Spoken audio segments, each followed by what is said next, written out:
আসসালামু আলাইকুম প্রিয় দর্শক।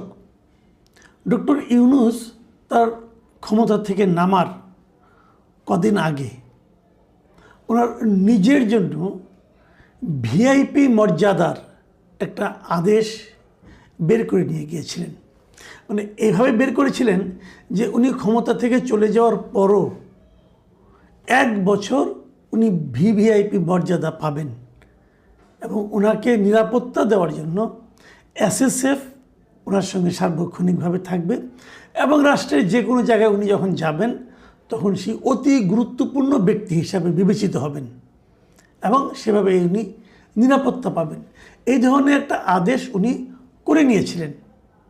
দেখুন, এই সংক্রান্ত একটা নিয়ম আগেও ছিল মানে কি, এর আগে যখন তত্ত্বাবধায়ক সরকারের ব্যবস্থা হয়েছিল তখন এই ধরনের একটা আদেশ করা হয়েছিল এ কারণে যে অন্তর্বর্তীকালীন সরকার যখন চলে যাওয়ার পর সে অন্তর্বর্তীকালীন সরকারে যিনি প্রধান থাকবেন অথবা সংসদের যিনি বিরোধী দলের নেতা থাকবেন সদ্য সাবেক এবং যিনি প্রধানমন্ত্রী থাকবেন সাবেক এবং যিনি রাষ্ট্রপতি থাকবেন, এই সমস্ত লোকগুলির জন্য একটা ভিআইপি মর্যাদা ছিল। সেটা মাত্র 3 মাসের জন্য ছিল। এবারে সে ইউনূস সাহেব যে কাজটা করেছেন উনি কিন্তু কোনো পদের জন্য করেননি, কারণ অন্তর্বর্তীকালীন সরকার তো এইবারই প্রথম। এই নামের অন্তর্বর্তীকালীন সরকার, এই নামের কোনো সরকার কিন্তু আইনগতভাবে বৈধ না, তবে উনি করে নিয়েছিলেন এবং উনি এটা করেছেন ওনার ব্যক্তি হিসাবে যে ডক্টর মোহাম্মদ ইউনূসকে 1 বছর ভিআইপি মর্যাদা দিতে হবে, মানে নিজের জন্য উনি এটা করেছিলেন।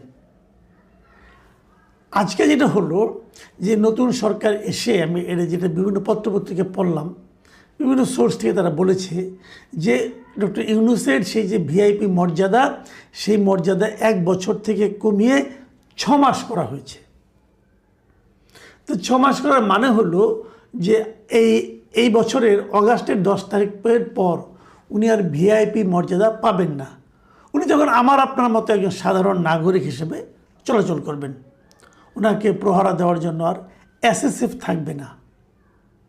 তো এই যে পুনর্মূল্যায়ন, ওনার নিজের নেওয়া, নিজের জন্য নিজের যে সুবিধাগুলি গ্রহণ করা, এটা তো একটু লজ্জারও ব্যাপার। তুমি লজ্জা পান না অবশ্য, লজ্জা বলতে কোনো শব্দ ওনার ডিকশনারিতে সম্ভবত নাই। যে কারণে উনি নিজের জন্য নিয়েছেন, আপনি পারবেন ভাই নিজের জন্য চেয়ে কেউ কখনো নেয়, অথবা যদি আইন করার ক্ষমতা আপনার হাতে থাকে আপনি কি আপনার নিজের জন্য নিজের সুবিধার জন্য আইন করবেন? এটা কোনো ভদ্রলোক, কোনো সেন্সিবল লোক করতে পারে? এটা একমাত্র নির্লজ্জ এবং বেহায়া টাইপের লোকের পক্ষে সম্ভব। যা হোক উনি করেছিলেন, সেটা সরকার কিন্তু প্রত্যাহার করে নিয়েছে। এই যে সরকার প্রত্যাহার করে নিয়েছে, কেন নিয়েছে আমি এই জায়গাটাতে প্রশ্ন করতে চাই। সরকার কি ইউনূসকে শত্রুপক্ষ মনে করে? আমার কিন্তু তা মনে হয় না। তাহলে সরকার এটা কেন করলো? সরকার এই কারণে করেছে যে যদি এটা তারা করে তাহলে কিন্তু ওই প্রশ্নটা ওঠে যে তাহলে রাষ্ট্রপতি কতদিনে পাবেন? উনিও তো এক সময় হবেন, অবসরে যাবেন, অথবা বিরোধী দলের নেতা কতদিনে পাবেন? এই যে প্রশ্নটা উঠছে, ওনারা পাবেন কম 6 মাস অথবা 3 মাস, আর উনি পাবেন 1 বছর। কেন? এবং একজন ব্যক্তির জন্য একটা আইন করতে হবে কেন? এই প্রশ্নগুলোর জন্য একটা শোভন একটা সমাধানের জন্য আমার ধারণা সরকার ওনারটা কমিয়ে এনেছে। আচ্ছা, এটা কি ডক্টর ইউনূসের জন্য একটু লজ্জার ব্যাপার হলো না? সাধারণত তাই মনে হয়, কিন্তু ওনার লজ্জা হলো না। উনি তো লজ্জা না পাওয়ার সিদ্ধান্ত নিয়েছেন। উনি তো সিদ্ধান্ত নিয়েছেন যে আমি লজ্জা পাবো না। তো আপনি ওনাকে লজ্জা দেবেন কীভাবে? আপনি দিতেও পারবেন না। কিন্তু আমার কিন্তু অন্য জায়গায় একটা প্রশ্ন। আমার প্রশ্ন এই যে বর্তমান সরকার অন্তর্বর্তীকালীন সরকারের বিভিন্ন সিদ্ধান্তের একটা পুনর্মূল্যায়ন করছে, এইটা খুব জরুরি। এটা খুবই জরুরি। অন্তর্বর্তীকালীন সরকার যদি কোনো সিদ্ধান্ত নিয়ে থাকেন যেটা নাকি ভালো থাকবে, যেটা নাকি খারাপ বাতিল হবে, যেটা নাকি কিছু ভালো কিছু খারাপ সেটা পুনর্মূল্যায়ন হবে, এরকম হওয়া উচিত। সারা দুনিয়াতেই হয়। পূর্ববর্তী সরকারের সিদ্ধান্তগুলো তারা চেক অ্যান্ড ব্যালেন্স করে। আরেকটা জিনিস করা উচিত, সেটা হলো যদি অনেকের বিরুদ্ধে এরই মধ্যে আমরা দেখতে পাচ্ছি অনেক উপদেষ্টাদের বিরুদ্ধে নানা ধরনের দুর্নীতির অভিযোগ উঠছে, অলরেডি উঠতে শুরু করেছে। ডক্টর ইউনূসের বিরুদ্ধে কিন্তু উঠেছে। ডক্টর ইউনূস কী করেননি? ডক্টর ইউনূস নিজের নামের যতগুলি মামলা ছিল, নিজের এবং তার প্রতিষ্ঠানের নামে যত মামলা ছিল, উনি প্রধান উপদেষ্টা হওয়ার সঙ্গে সঙ্গে সবগুলি মামলা প্রত্যাহার করে নিয়েছেন নির্বাহী আদেশে। কিন্তু তো মামলা যদি হয়ে থাকে প্রত্যাহার কেন হবে? মামলা চলবে। হ্যাঁ, মানলাম যে শেখ হাসিনা তার বিরুদ্ধে মামলাগুলো যদি অন্যায়ভাবে দিয়ে থাকে, সেটা আদালতই বলুক যে এই মামলাটা অন্যায়ভাবে দেওয়া হয়েছে, আপনি প্রত্যাহার করে নিলেন কেন? তার মানে আপনার মনে দুর্বলতা আছে। আপনি জানতেন এই মামলাগুলো ঠিকভাবে যদি আদালতে উঠে এবং যদি দুই পক্ষের লোক কথা বলার সুযোগ পায়, তাহলে হয়তো আপনি দোষী সাব্যস্ত হবেন। এই ভয়ে আপনি নিজে মামলাগুলোকে আগেই উঠিয়ে নিয়েছেন। আমি মনে করি সেই সমস্তগুলি মামলা পুনর্জীবিত করা উচিত। মামলাগুলি চলুক। আমি চাই যে আদালত থেকে, উচ্চ আদালত বলেন, নিম্ন আদালত থেকে ডক্টর ইউনূস যদি সৎ হয়ে থাকেন তো উনি নির্দোষ প্রমাণিত হয়ে বেরিয়ে আসবেন, সেটা হবে সবচেয়ে ভালো।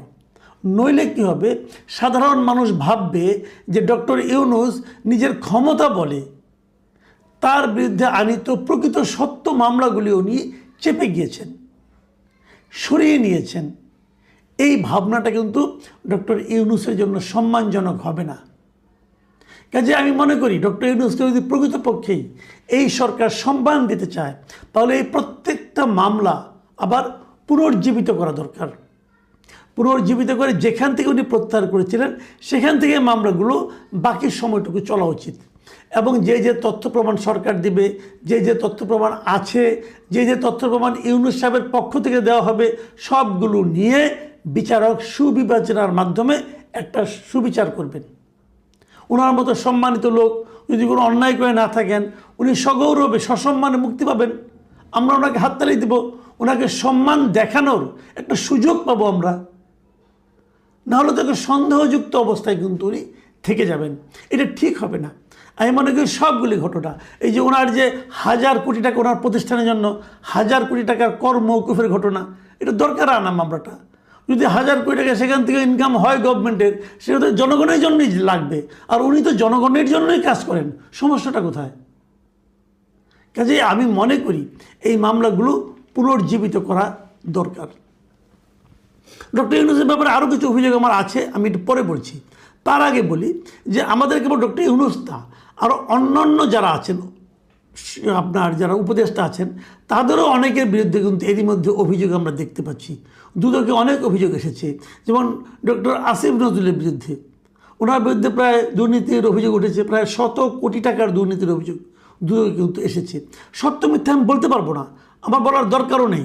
আমি জানতে চাচ্ছি যে এই মামলাগুলো, এই অভিযোগগুলো দ্রুত খতিয়ে দেখা হোক। যদি উনি নির্দোষ হয়ে থাকেন তো খুব ভালো, ওনাকে মুক্তি দিয়ে দেন। ওনাকে বলেন ওনার বিরুদ্ধে আর কোনো অভিযোগ তোলো, তো এই অভিযোগগুলো আর তোলা যাবে না। অন্য অভিযোগ থাকলে উঠবে, উনি নির্দোষ প্রমাণিত হবেন, উনি বুক ফুলিয়ে সমাজে হাঁটবেন। এখন যেরকম চোরের মতো লুকিয়ে থাকেন, ওরকম তো থাকতে হবে না। একই কথা আসিফ মাহমুদ সজীব ভুঁইয়ার বিরুদ্ধেও, ওনার ব্যাপারেও দেখলাম একজন লোক আগে এক সময় মুনতাসির মাহমুদ না কি যেন নাম, এক সময় ওনার সঙ্গে ছিলেন, ওনাদের সঙ্গে এখন আলাদা হয়ে গিয়েছেন। উনি দেখলাম ফেসবুকে বলছেন যে মুনতাসির, এই আসিফ মাহমুদ যদি মেয়র ইলেকশন করে তাহলে উনি নাকি তার সব ফাঁস করে দেবেন। তো ওনার কাছে নিশ্চয়ই তথ্য আছে, তো সেগুলিও ওনাকে ডেকে জিজ্ঞাসা করা হোক, কী কী তথ্য আপনার কাছে আছে, ওগুলো আমাদেরকে দেন। কারণ আমরা চাই যে প্রত্যেকটা উপদেষ্টা তাদের কর্মকাণ্ডের কী তারা করেছে, ভালো কি মন্দ, সেগুলো নিয়ে আলোচনা হোক, সেগুলো নিয়ে বিচার বিশ্লেষণ হোক। যে সমস্ত অভিযোগ তাদের বিরুদ্ধে উঠেছে সেগুলো একটা সুরাহা হোক। যেমন এই যে সংস্কৃত উপদেষ্টা মুস্তফা সরোয়ার ফারুকী, উনি আর যে সমস্ত কাহিনী শুনলাম এর মাঝখানে, আপনার জুলাই জাদুঘর নিয়ে যা শুরু করছেন উনি নাকি ভুয়া সীমানা প্রাচীর দেখিয়ে নাকি 64 লাখ টাকা বিল নিয়ে নিছেন।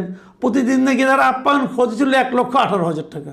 ভাবুন একবার, আমাদের বর্তমান প্রধানমন্ত্রী নিজে তার ওখানে ওনার অফিসে যারা আছেন সবার জন্য আপ্যায়ন খরচ হলো সারা দিনে দুপুরে এবং বিকেলের নাস্তা, সব দুপুরে খাওয়া এবং বিকেলের নাস্তা। এই জন্য ওনার বাজেট হলো মাত্র 150 টাকা। আর সেখানে একজন সংস্কৃতি বিষয়ক উপদেষ্টা ফারুকী সাহেব এবং তার অতিথিদের আপ্যায়ন খরচ ছিল দৈনিক 1,18,000 টাকা। ভাবা যায়। আমি মনে করি এগুলো খতিয়ে দেখা উচিত।